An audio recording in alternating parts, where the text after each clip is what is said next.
आज हम आओ मिलकर बचाएं के प्रश्नोत्तर का अध्ययन करेंगे। सरल प्रश्नोत्तर है ना।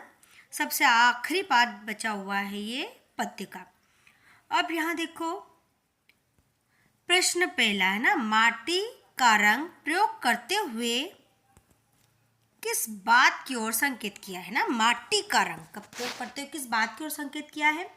कविता में माटी का रंग प्रयोग करते हुए झारखंड के संताल परांगना के लोगों की जो स्वाभाविक प्रकृति है उसकी ओर बताया गया, उसकी ओर संकेत किया गया है। कवित्री चाहती हैं कि जो झारखंड के लोग हैं वह शहरी मतलब शहर में जाकर उनकी संस्कृति को न भूले और उनकी संस्कृति प्रभाव न हो, उनके व्यवहार में प्रादेशिक गुण बने रहे और उनकी भाषा का झारखंडी स्वभाव नष्ट न हो। यह माँ की कवित्री चाहती थी। कौन? निर्मला पुतल, जिनकी जो हम कविता पढ़ रहे आओ मिलकर बचाए। प्रश्न अगला देखो।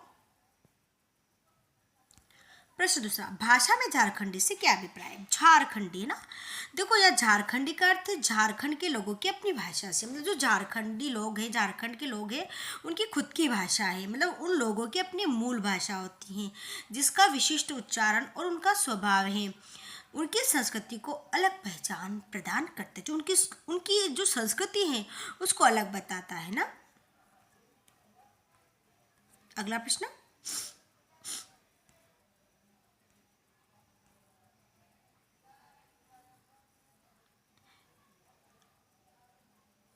अगला प्रश्न है, दिल से भोलेपन के साथ साथ अक्खड़पन जुझारूपन को भी बचाने की आवश्यकता पर बल दिया है ना। तो देखो, कवित्री ने जो झारखंड के जो आदिवासी लोग हैं उनके अक्खड़पन मतलब कैसे वो गांव में रहते हैं और अपने गांव की संस्कृति को कैसे बचाते हैं ना, और जुझारूपन को बचाने के लिए इनमें जो उनका जो अक्खड़पन है उस पर विशेष बल दिया है। दिल का भोलापन उनका सरल जो सहज स्वभाव को बताता है, उनका जो मन है वो कितना भोला है उसको दर्शाता है ना। वो इतने भोले भाले हैं कि शहर की संस्कृति के ऊपर गलत प्रभाव डाल देती। कहते हैं ना कि वो शहर में जाकर बिगड़ गया, तो ऐसा कवित्री का भी मानना था। इसलिए कवित्री चाहती थी कि जो सरल स्वभाव वाला है उनके साथ उनमें जो अक्खड़पन है और जो सही और गलत की समझ हो सके उनमें। तो कवित्री उनके जुझारूपन मतलब उनका जो संघर्षशील स्वभाव है उसको बचाना चाहती हैं ताकि वह सभी परिस्थितियों से क्या कर सके, लड़ सके और सभी परिस्थितियों से लड़ने से काबिल हो ना। अगला प्रश्न, प्रस्तुत कविता में जो आदिवासी समाज है उसके जीवन की किन पहलुओं की ओर संकेत किया है ना। जो आदिवासी लोग हैं उनका जीवन कैसा है किसके बारे में बताया गया है। देखो, प्रस्तुत कविता में जो आदिवासी समाज है उनमें जो कैसी कैसी बुराइयां हैं उनकी ओर संकेत किया है। संस्कृति को धूमिल कर रहा है, मतलब वो बुराइयों हैं वो धूमिल कर रही हैं। उनके जीवन पर शहरी संस्कृति का प्रभाव पड़ रहा है ना, जो पाश्चात्य संस्कृति उसका प्रभाव पड़ रहा है, जिसके कारण वे अपनी जो असली पहचान है उसको क्या करें, भूलते जा रहे हैं। और संथाली समाज अभी भी अशिक्षित है। बहुत से वहाँ पर जो लोग हैं वो क्या है, आदिवासी लोग क्या है, पढ़े लिखे नहीं हैं। उनका झुकाव किसकी ओर हो रहा है, शराब की ओर अधिक हो रहा है और उनमें आत्मविश्वास की कमी है। और जब उनका मेन जो पहचान है वो क्या है, वो धनुष बाण और संथाल परागना है उसकी पहचान है। और वो पहचान अब धीरे धीरे क्या होती जा रही है, खोती जा रही है, मतलब खत्म होती जा रही है। अगला प्रश्न देखो, इस दौर में भी बचाने को बहुत कुछ बचा है, आशय बताइए। मतलब इसमें जो कवित्री कह रही हैं कि मतलब ये दौर है अभी बहुत कुछ बचा है, अभी सारी चीज़ें खोई नहीं है ना। तो कवित्री ने आज के विश्वास भरे दौर में भी बचाने को बहुत कुछ बचा है, इसलिए कहा है कि जो आज के युग में बढ़ती अविश्वास, मतलब देखो यहाँ पर आज के युग में कोई भी व्यक्ति क्या करता है, किसी पर विश्वास नहीं कर सकता है, एक दूसरे से ईर्ष्या करते हैं, द्वेष भावना रखती हैं। तो जो आदिवासी समाज पूरी तरह प्रभावित नहीं कर सकती, जो आदिवासी समाज को वो बातें पूरी तरह प्रभावित नहीं कर सकती है ना। तो वो कवित्री अपनी भाषा और संस्कृति से गुणों को क्या करना चाहती है, बचाना चाहती है। अगला प्रश्न देखो, निम्न पंक्तियों में जो काव्य सौंदर्य को उद्घाटित कीजिए। ठंडी होती दिनचर्या जीवन की गर्माहट।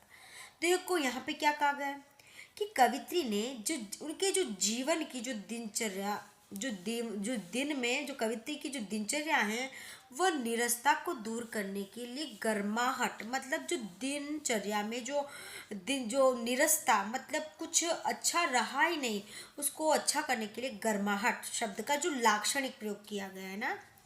छंद मुक्त पंक्तियां हैं, यहाँ कौन सा कोई भी छंद प्रयोग नहीं हुआ है और शब्द को प्रतीकात्मक मतलब प्रतीक के रूप में दिया गया है और भाषा क्या है, बहुत ही सरल है और सहज है। अब देखो, थोड़ा सा आत्मविश्वास, थोड़ी सी उम्मीद, थोड़े से सपने, आओ मिलकर बचाएं। अब कवित्री क्या कहना चाहती हैं कि जो हमारा जो आदिवासी जीवन है उसमें थोड़ी सा क्या है, आत्मविश्वास है, थोड़ी सी उम्मीद है और सपने भी, तो इनको मिलकर बचाएं। तो भाषा कैसी है, बहुत ही सरल सुबोध है। थोड़ा सा, थोड़ी सी, थोड़े से, कविता में अभिव्यक्ति अच्छी बन पड़ रही है, मतलब थोड़ा सा ही करने से कविता क्या है, अच्छी लग रही है ना।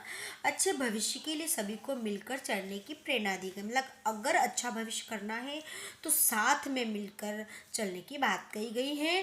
कविता क्या है, प्रेरणादायक है ना।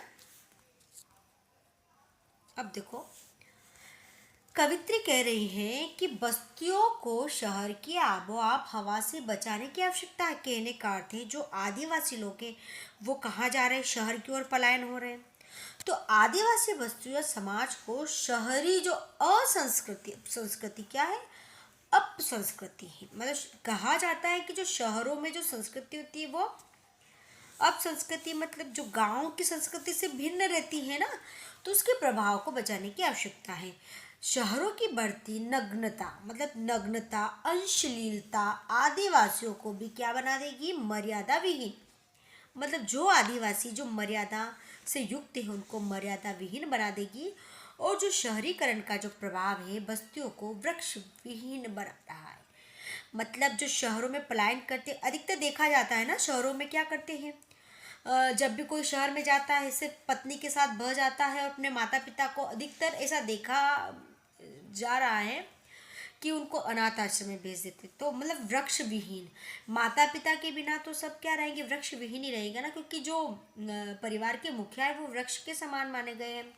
तो दिन प्रतिदिन लोगों की बढ़ती व्यस्तता, लोग दिन प्रतिदिन क्या हो रहे हैं, व्यस्त हो रहे हैं और अपने ही लोगों से अलगाव, मतलब दूर होते जा रहे हैं, अपनी एक पहचान खो रहे हैं।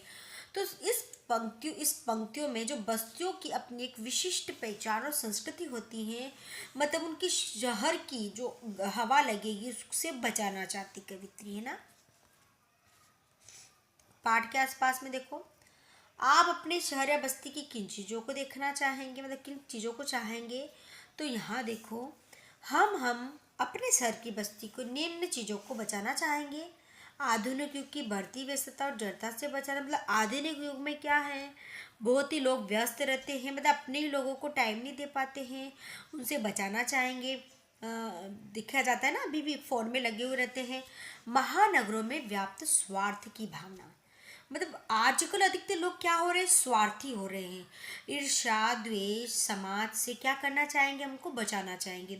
शहर में अमर्यादित संस्कृति, अब यहाँ कवित्री निर्मला पुत्तल जी का कहना चाहती हैं वो कि जो शहर की जो संस्कृति वो क्या रही, कुप्रभाव से, मतलब जो शहरों की संस्कृति है उसके कुप्रभाव से, मतलब बुरे प्रभाव से बचाना चाहती है।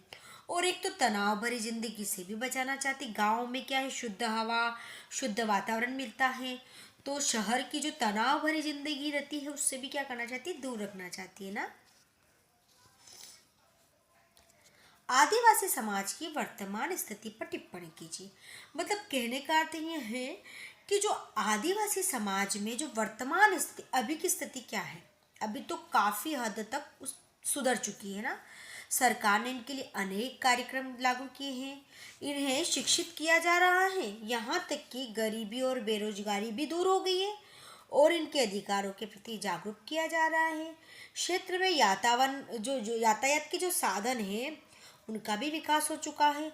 जो पुराने रीति रिवाज जो आडंबर थे उनका भी उन्मूलन किया जा रहा है, और वे स्वयं को आधुनिकता के परिप्रेक्ष्य में क्या कर रहे हैं, रूपांतरित कर रहे हैं, मतलब अपने आप को भी वो आगे बढ़ाने की का प्रयास कर रहे हैं ना। अगला, ठीक है, अगला प्रश्न देखते हैं इसमें। नहीं, चलो ठीक है, सभी वीडियो को लाइक करें, शेयर करें, सब्सक्राइब करें, और चैनल को ज़रूर ज़रूर सब्सक्राइब करें, है ना। धन्यवाद।